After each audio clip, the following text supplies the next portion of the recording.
Good evening and welcome. My name is Anna Shaw and I'm the director of the Beeman Memorial Public Library in West Boylston.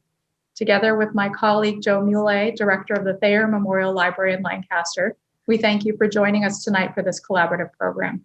Our libraries have worked together with Tracy Gagnon, who serves on the West Boylston Board of Health and is the COVID-19 coordinator for Lancaster. She will introduce Dr. John Sullivan, who will speak for about 20 minutes about the latest COVID-19 information, and after that, we'll take your questions. This program will be recorded and made available to our communities. Because of the large number of participants, you have been muted. Please put your questions into the chat and Joe will read them after the overview. If we have enough time, we may be able to take questions directly from you. And now please join me in welcoming Tracy Gagnon.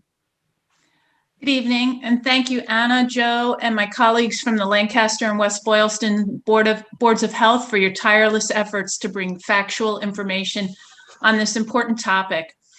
I have the pleasure of introducing tonight's special guest speaker, Dr. John Sullivan. Before I tell you about John, the physician scientist, let me tell you a little bit about how I came to know Sully, as he's called by our neighbors. A little over 2 years ago, my husband and I moved to our new home in West Boylston. Within hours, a lovely fruit basket arrived with a handwritten note welcoming us to offer a phone number in case we needed help. Both John and his wife, Lynn, are wonderful neighbors and community members who are always helping others in one way or another. John is a neighbor that when you bring him a giant zucchini, he returns a few days later offering to share some yummy homemade zucchini bread. A few months after being neighbors, I would learn about John Sullivan, the physician scientist, who is a professor of molecular medicine at the University of Massachusetts Medical School. He specialized in pediatric immunology. His research focused on how viruses interact with the immune system, and his laboratory worked on the Epstein-Barr virus, human immunodeficiency virus. And in 2004, his laboratory was involved in discovering the ACE2 as the receptor for SARS-1, SARS-CoV-2, and COVID-19. John currently serves on the leadership team of the medical school's MD, PhD dual degree program. Please join me in a warm virtual welcome for Dr. John Sullivan. Thank you. Thank you, Tracy.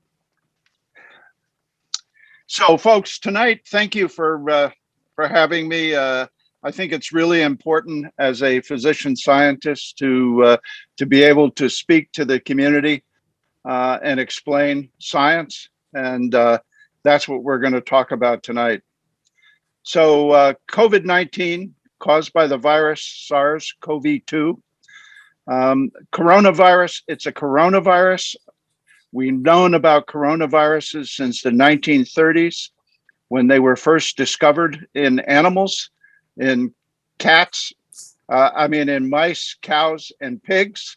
And it wasn't until the 1960s that a first coronavirus for humans was discovered. And it turns out that there were two coronaviruses that are associated with the common cold.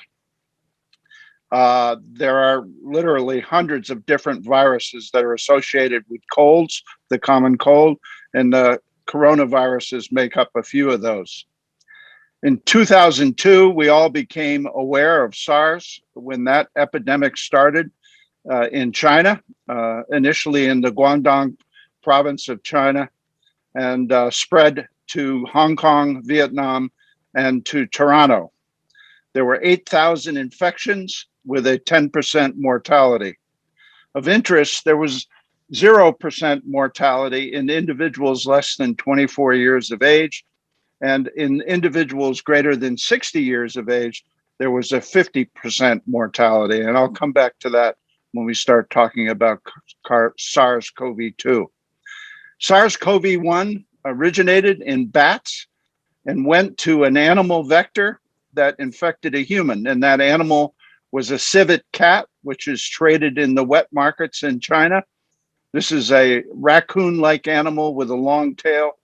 That is used for food and other herbal, or I should say Chinese medicine reasons in China.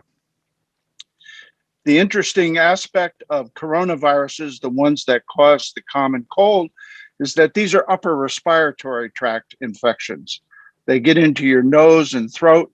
but not down deep into your lungs. And that's where SARS-CoV-1, SARS-CoV-2 differ, because these are deep infections that are in the lower respiratory tract, affecting the lungs. In 2000, that was in 2002 that SARS-CoV-1 came along. And during that period, we also discovered 2 additional human coronaviruses. So there are 4 common coronaviruses that cause the common cold. And you and I are exposed to these all the time throughout our lives. It was during the SARS-CoV-1 that my laboratory got interested in working, and we worked with the Mass Biologics Labs, one of the arms of the UMass Medical School, in trying to make a monoclonal antibody against that virus. And we collaborated with some folks at Harvard, and we were able, actually through their work, to identify the receptor for SARS-CoV-1, which was the ACE2 protein. This is angiotensin converting enzyme 2, a big name, but commonly referred to as ACE2. In 2012, we found out about another coronavirus, that is MERS, the Middle East Respiratory Syndrome virus. This is another beta coronavirus. This appeared in Jeddah, Saudi Arabia, and this virus went from bats to camels to humans and had a 35% mortality rate. And this virus is still in circulation. In December 2019, SARS-CoV-2 appeared in Wuhan, China. That's the first case appeared in December. And in January, we were sure of human-to-human transmission, and the virus began spreading outside of China. As of today, we have just passed 195 million cases in the world, and there have been 4,173,161 deaths thus far. In the USA, we've had 34,563,000 with 611,000 deaths. And in Massachusetts, 716,452 cases with 18,000 deaths.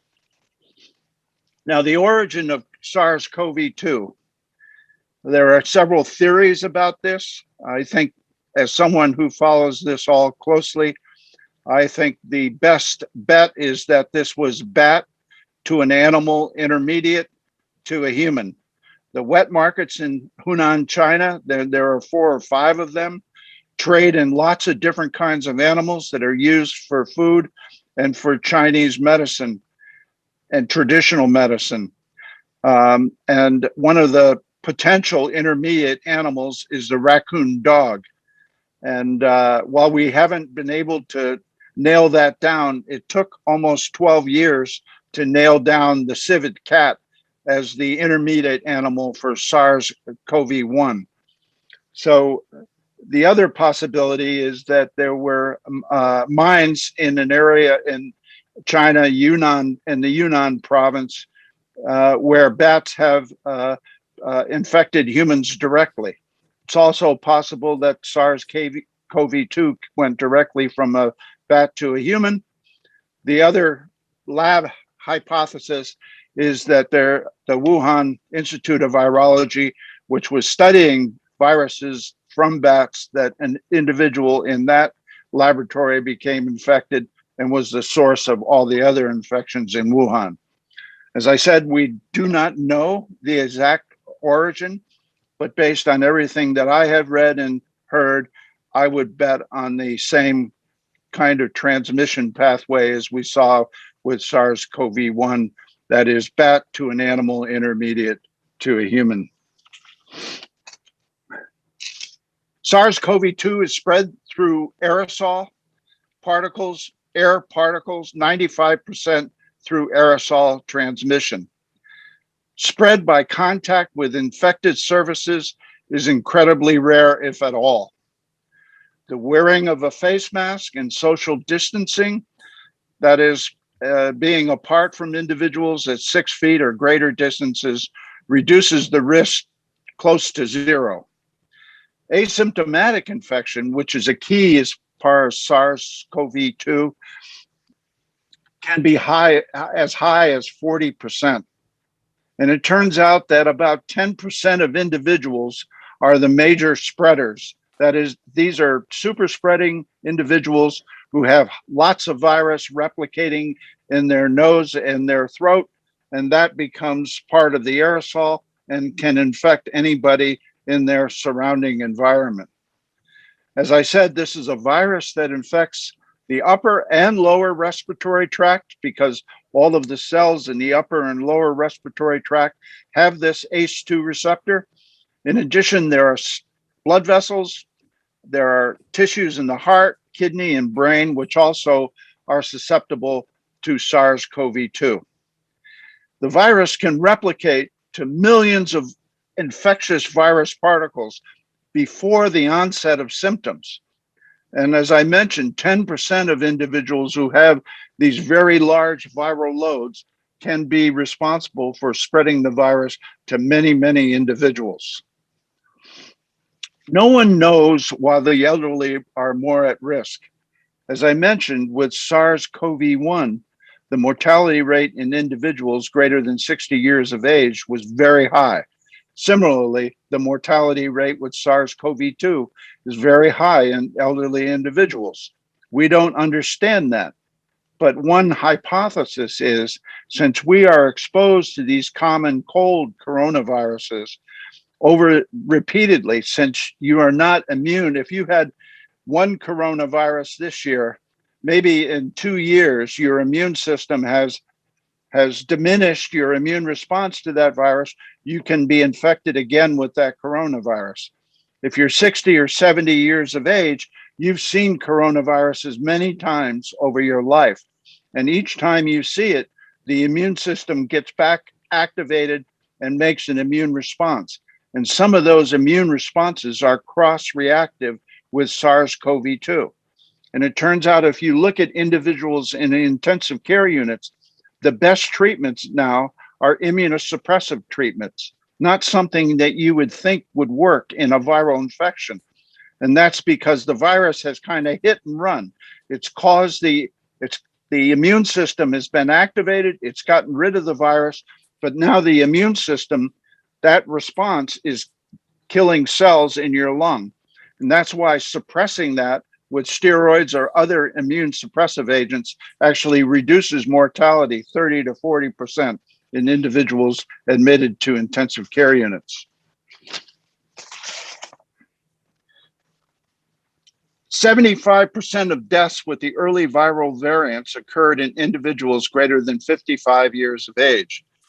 We are now seeing deaths in younger individuals with the Delta variant, which appears to be much more infectious and replicates to higher amounts of virus, and perhaps even is associated with more serious disease. So that's, that all the news in the last last month has really been about the rapid spread of the Delta variant, which first appeared in December last year in India and now is spread throughout the world. Fortunately, we have some incredible vaccines. In January 10th of 2020, so this is just a couple months after this virus first appeared, the Chinese scientists published the sequence of SARS-CoV-2. So the sequence was published in January 10th of 2020. Scientists at the Virus Research Center at the NIH, working with Moderna, made a messenger RNA vaccine in February 2020, and it went into humans for the first time in March of 2020. Pfizer-BioNTech made a similar messenger RNA vaccine, and they went into individuals the first time in April of 2020. Both Moderna and Pfizer vaccines are messenger RNA vaccines, which make the SARS-CoV-2 spike protein and stimulate our immune systems to make antibodies and cellular immune responses. both of these vaccines use a microscopic fat particle to get the RNA into our cells. So if you just inject the messenger RNA, it would get rapidly destroyed before it even gets into the muscle cells. So you put a little fat particle, a lipid particle around the RNA that binds to the membrane of the cell and allows the RNA to get inside your muscle cell. Now, let me just tell you a few things about our messenger RNA. If you look at any cell in our bodies, we have 42 million molecules of proteins in those cells. And those proteins are all made by messenger RNA. And the cell is constantly turning over. The old proteins get destroyed and new proteins are being made every day from the messenger RNA. When the vaccine messenger RNA comes into the cell doesn't know that that is a vaccine messenger RNA. It just makes the protein. And in this case, it's the Sars CoV-2 spike protein. And when that spike protein appears on the cell surface, the immune system immediately recognizes it as being foreign. And that stimulates the immune system to make antibodies as well as a cell-mediated immune response, which protects us from the serious COVID infections. Now, in addition to the Moderna and Pfizer messenger RNA vaccines, there are two additional vaccines, Johnson & Johnson and AstraZeneca. And they also deliver that spike protein, but instead of using that lipid, that little microscopic fat particle, they use an inactivated respiratory virus called an adenovirus. That virus has in it packaged the spike protein RNA, which allows the cells to make the antibodies and the cell-mediated immunity to the spike protein. Now, these vaccines, if you add all of the vaccines together, the 4 that we currently have, plus a couple from China and one from Russia, these vaccines now are in over 3 billion individuals on the planet right now. And we have many billion more to go. These vaccines especially are safe and efficacious, at least the ones that we know in the US that have been licensed, because they've gone through these extensive clinical trials, initially with 30,000 individuals in the initial phase 3 trials. And now we have millions of individuals in the US who have received these vaccines. They protect against symptomatic and serious disease. They do not totally prevent infection, as we now know with, quotes, breakthrough infections, which are usually asymptomatic or with mild symptoms. Importantly, even if somebody has a breakthrough infection, that virus does not multiply to the levels that you see in an unvaccinated person, and therefore the individual, even though they've been infected, are not likely to be infectious to other individuals around them. And that's the way that we would, with herd immunity, with over 70% of the population vaccinated, we could prevent the development of these new variants because we would stop the spread of the virus. Now, you might have heard John Rahm. I am a golfer. And John Rahm was going to be representing Spain in Japan. And he was playing in the Memorial Tournament in the beginning of June. And he had to drop out of the tournament when he had a major lead on Sunday. And the reason he had to drop out is he had tested positive. Now, it turns out that a few days earlier, he had gotten the Johnson & Johnson vaccine. But he had already been exposed and was infected. So he had to give up probably a couple of $1 million because of that turning positive. So he had his vaccine, and now on his way to Japan, was just tested again and was tested positive. Now, that could be a breakthrough infection, or they could have found that he still had the SARS-CoV-2 RNA, but was not infectious. If an individual is infected with SARS-CoV-2, you can still detect the virus for a month or two afterwards using these very sensitive PCR tests. These PCR, polymerase chain reaction tests, that are the standard tests for detecting virus, can detect very small amounts of viral RNA. It's not necessarily infectious. It's just remnant RNA that still hangs around after you've been infected. So we don't know whether he had infectious virus, whether this was virus that hung around since the first week of June, or whether this was a true breakthrough infection.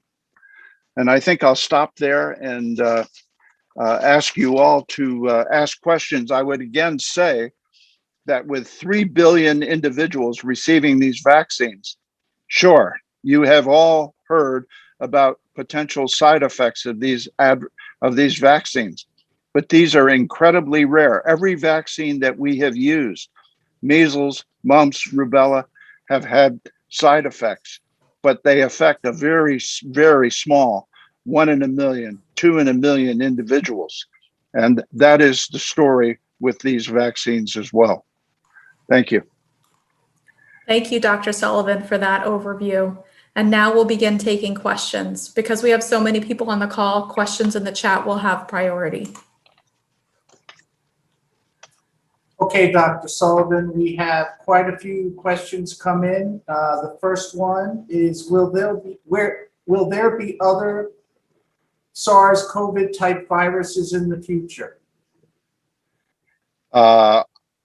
Again, it's very difficult to look in that crystal ball, but based on everything we know that there are other viruses lurking.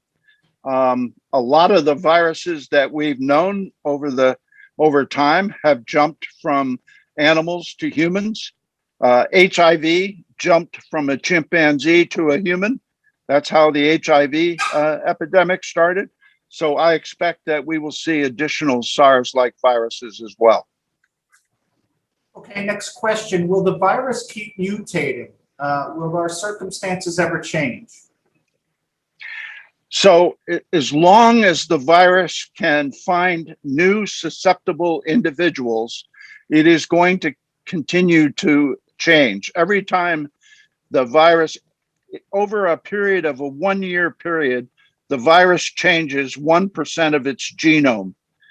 If an individual has some immunity, or if the individual is immunosuppressed and can't make a really good immune response, that allows that virus to continue to replicate and adapt to that individual.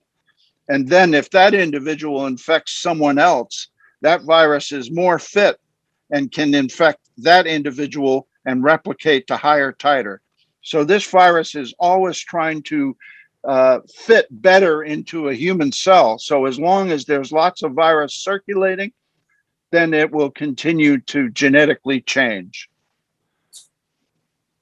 Okay, Dr. Sullivan, why do some bone marrow transplant patients who are fully vaccinated develop no antibodies to COVID-19?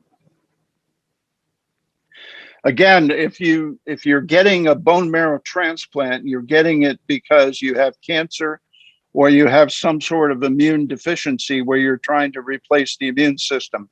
In both of these situations, one has a diminished immune response. When you do a bone marrow transplant, you usually have to treat with special immunosuppressive agents to create a place for that new bone marrow to expand in the bone marrow. And so the immune system is suppressed, and it's difficult then to make a normal immune response. Can you speak to the current understanding of the severity of the Delta variant in children under 12? I didn't get the last part. Can you speak to the current understanding of the severity of the Delta variant in children under 12? Oh, yeah. So So again, as I mentioned before, it appears that based on the information we currently have, and again, information changes on a day-to-day basis, as you all know, but it does appear that this virus, the Delta variant, is more infectious and can replicate to higher titer. And so in children, and we know from experiences in other countries where this virus has been more widespread and been around for a longer period, that younger people have had serious infections.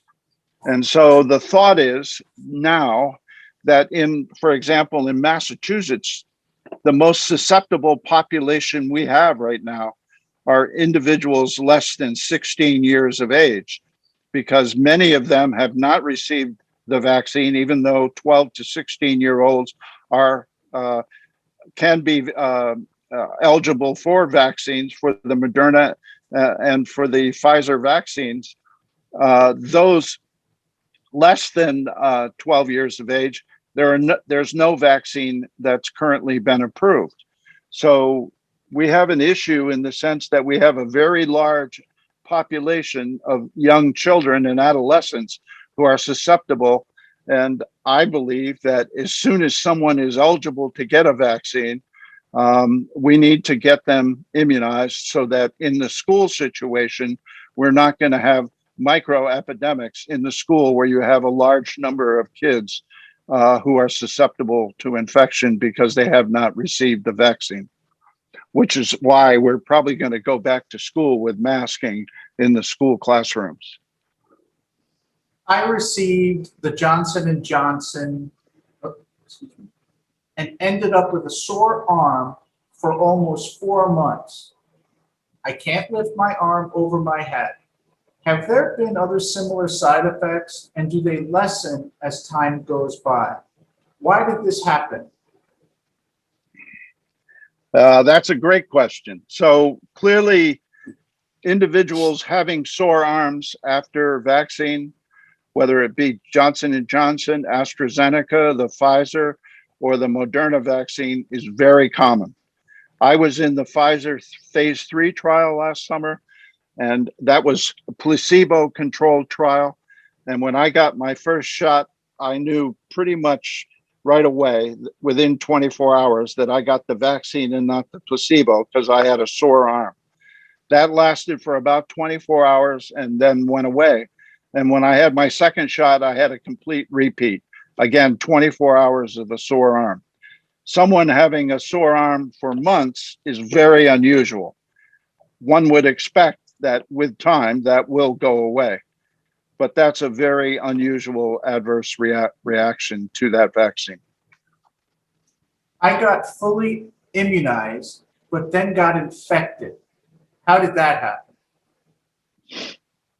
Again, the vaccine, the major reason for these vaccines is to protect against serious life-threatening infections. So if one looks at the mRNA vaccines, which we have the most experience with, they are still 90 to 95% protective against serious life-threatening infections.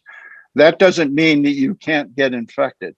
What it means is that if you do get infected, you're likely to have an asymptomatic infection or a very mild cold-like infection, rather than having to go into a hospital and being put on oxygen or in the intensive care unit. Dr. Sullivan, I just want to mention that a second participant has reported that they have a sore arm 4 months later after the Johnson & Johnson vaccine. That's the second one. Do you have? Well, excuse me. Go ahead. There is the CDC has a program on the internet. It's called VAERS, VAERS, and it's Vaccine Adverse Event Reporting System. And so it only takes a second to go in there, put that in, go in and put your symptoms in there, fill out that form.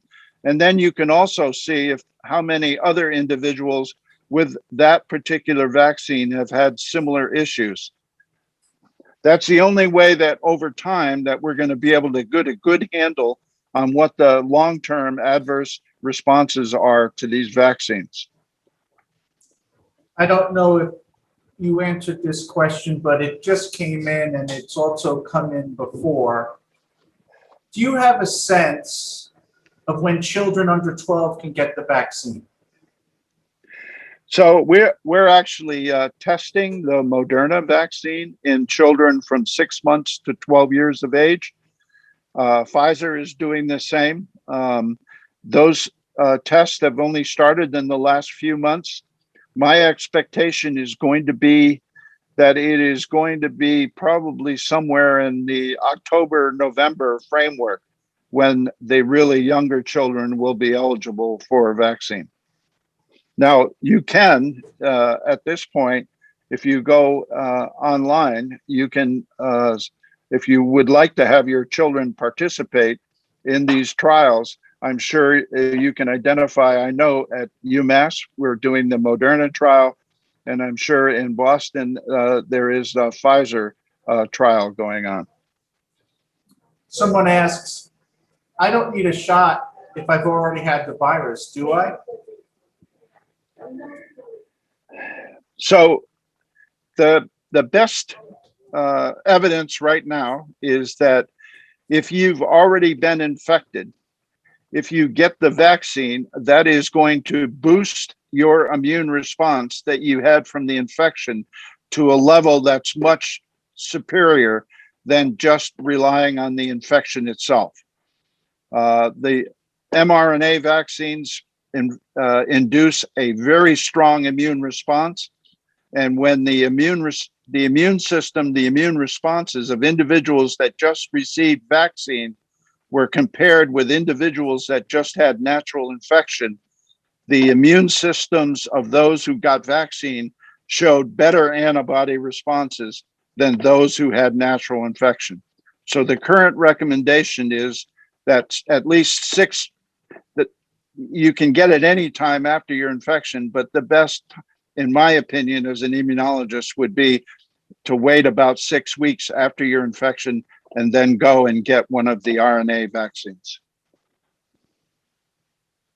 Someone asks, any suggestions on how to talk to family and friends who think the vaccine is unsafe? I have family who think it will impact her daughter's fertility. I try to use science and facts, but there is so much misinformation that they think my facts are fake news. It's a real difficult question that we're all trying to deal with. Again, people have looked at sperm counts, people have looked at pregnant women, people have looked at, in the short time that, remember, the vaccines just started being used in last December. And in that period of time, these studies that have been done have shown no effect in pregnant women who are vaccinated. If one looks at sperm counts of males who have been vaccinated, all of these things have really shown no effect of the vaccine.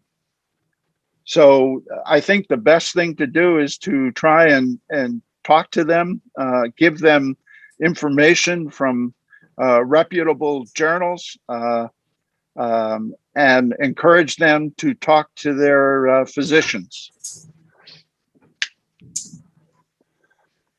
Dr. Sullivan, if you had a child who was successful in a virtual learning environment to continue to homeschool prior to vaccines becoming available, this is your child now. So what I can say is that I have 5 grandchildren who are all in school, and fortunately, all of them are, the youngest is 13 and the oldest is 18, and they have all received the vaccine. Obviously, if you have children that are under that age, you have to decide yourself about whether if the child goes to school and wears a mask, and their school is appropriately ventilated and they're using appropriate social distancing, is that better than the child being at home and being schooled virtually? My guess is that the social interaction that kids get from school and interaction with their teachers is really important.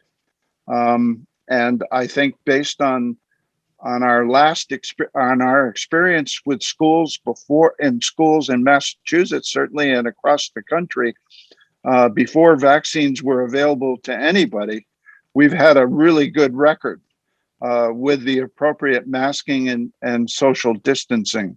So I think that one can go to school and still be safe, and that I am certain that by November that we're going to have vaccines available for all school-age children. What can vaccinated people do to keep others safe? Do you think restrictions like mask mandates will come back? Again, I think again today, I heard that there are certain areas of the country where people are recommending individuals who have received vaccine to wear masks, especially if they're indoors.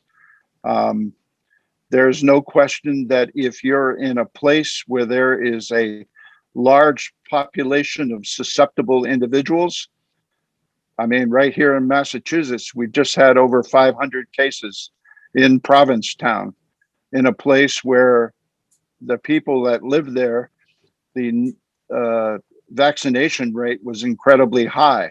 Yet you brought a whole bunch of people from all over into this small community where there was no social distancing and no wearing of masks, and we had an outbreak of the Delta variant. So that can occur in any situation where you bring a crowd of people and you have individuals who are susceptible and someone who is carrying the virus. And clearly, if somebody is vaccinated, they have the potential for having a breakthrough infection. As I mentioned, it's very likely, more than 95%, that they're not going to have a life-threatening infection where they have to be hospitalized. But that is still a risk that you could be infected. The other part of that, as I mentioned, is that individuals who are vaccinated are unlikely to produce enough virus to infect other individuals. Okay. What is the current data on the necessity and possible timing of a COVID booster vaccine for the immunocompetent and younger than 65? So that's being looked at very carefully. Actually, as I mentioned to you, I was in the Pfizer study last summer. I got my first vaccine in August and my second dose in the first week of September. Pfizer is now doing a boosting study, which is also placebo controlled in the sense that all of us who were in the original study are coming in. We're either going to get the same mRNA vaccine as a boost, or we're going to get the saline shot, the placebo. And then they will look at the immune responses between the two populations and see if the boosted response gave you a much better antibody response. I think it's likely that the boosters will in fact show that you jump the immune system in the sense that you have much higher antibody responses. And as long as we're in a situation where these variants are circulating, my guess is that sometime in the late fall, we will be getting booster shots. And it's likely that over the next several years, we could, like a flu shot, get an annual booster shot. There, in fact, now Moderna is looking at combining vaccines. So the potential is there with the mRNA that you could get your flu shot and your Sars Kobe-2 shot all in the same mRNA vaccine. Before the variants emerged, the CDC and WHO ultimately decided that infection was highly unlikely outdoors. Has this changed with the variants, particularly Delta? I am not aware of any data which has shown, a micro epidemic with these variants outside. I think if you're outside, and when I say outside, I mean outside in the normal kind of situation. If you're outside and you're all, say, in a outdoor concert, and you're standing shoulder to shoulder with 1,000 people or several thousand people, I think that's a different kind of environment. But in the normal outdoors of walking around and just interacting with your neighbors or whatever, I'm not aware of the variants being spread in that kind of environment. Dr. Sullivan, are you spending any time or being asked to consult any of the local schools? Oh, I'm on the Board of Health in West Boylston, and I interact with our superintendent, and I'm happy to talk with anybody. I'm a physician scientist. This is a virus that I have spent a lot of time thinking about and working with, and I'm happy to be helpful in any way. I'm not sure, Dr. Sullivan, you can answer this for the Lancaster Board of Health, but the question is, will the Lancaster or West Boylston Boards of Health consider new mask mandates for their communities? I think we're just gonna have to see what happens. Currently, I don't see it, based on our current infection rate and what's happening locally and our vaccination rate. We have a really good, I think both Lancaster and West Boylston have a good vaccination rate. I know, and if we look at our adult population, we're in the 60 to 80% range, depending on the age group that you look at. Our lowest vaccine group is in our 12 to 16-year-old group, where we still have about 46% or 45% of our kids that haven't received vaccine. That's the population that I would like to see us increase up to 70 and 80%. But otherwise, I think our adult population has done well with accessing and using the vaccines that are available.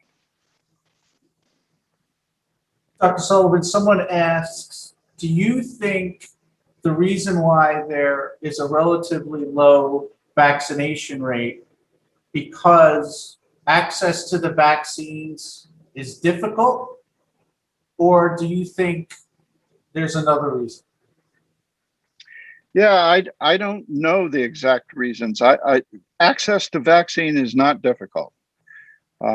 You can go to any pharmacy. There are, in Lancaster, and Tracy they've set up in Clinton and Lancaster walk-in clinics. You can walk into pharmacies and get the vaccine. So I don't know what the hesitancy is. And based on the adult vaccination rate, one would think that the kid vaccination rate would mimic what we see in adults. But we do have this discrepancy in the 12 to 16 years of age versus the adult population. And maybe some parents are just, they think because kids, based on the early variants for sure, didn't have significant illness. But I think as we develop these new variants and the kids remain unvaccinated, that we're developing a very susceptible population. And there's no question that some kids do get sick. There are chronic illnesses that can be associated with pediatric infections with Sars Kobe-2. And I think everybody should really think seriously about getting their kids immunized as soon as vaccine is available based on their age. If I got the J&J vaccine, can I go back and get 2 Pfizer shots? or will I be turned away? That's a good question. Well, yeah, my guess is that if you went in there and said, I've had the J&J vaccine and now I want Pfizer or Moderna, that they would turn you away. If you went in there and just said, I've never had a vaccine and I'd like to get one, obviously they're going to give you a vaccine and they'll give you a new card. So does that sound sound advice to go? I don't know the answer to that. I think that surely one could, if they thought that their J&J response was not adequate, that a booster would be helpful. And I think that that's the kind of thing that's evolving. And it may be that when the boosters are available, that there will be a recommendation. At this point, I think it's, there's no advice that's based on sound science. Are there a significant amount of deaths for unvaccinated children under 18 years old from the Delta variant? In this country, we have not. In other countries, there have been significant deaths. In Indonesia, most recently. The problem is that we haven't been able to look at the data. There are other factors that might play a role, such as malnutrition. But there's no question that in Indonesia, with the Delta variant, there has been an increase in pediatric deaths. Can you speak to the myocarditis side effect that has occurred in some young males? Again, that's one of the rare adverse reactions. But again, this can also occur with COVID infection. Eduardo Rodriguez had myocarditis with COVID. So, one is balancing the two. Based on the data that I have seen, it appears that the myocarditis associated with the vaccine occurs markedly less frequently than that would occur with natural COVID infection. Okay, so I think that's the end of our questions. So that brings our program to a close. Dr. Sullivan, Tracy, on behalf of all of us, thank you for sharing your time and your expertise. If we didn't get to your question, or if you have any other COVID-19 related questions, you may contact Tracy at tgagnon, TGAGNON, at lancasterma.net. And I thank you for joining us and have a wonderful evening.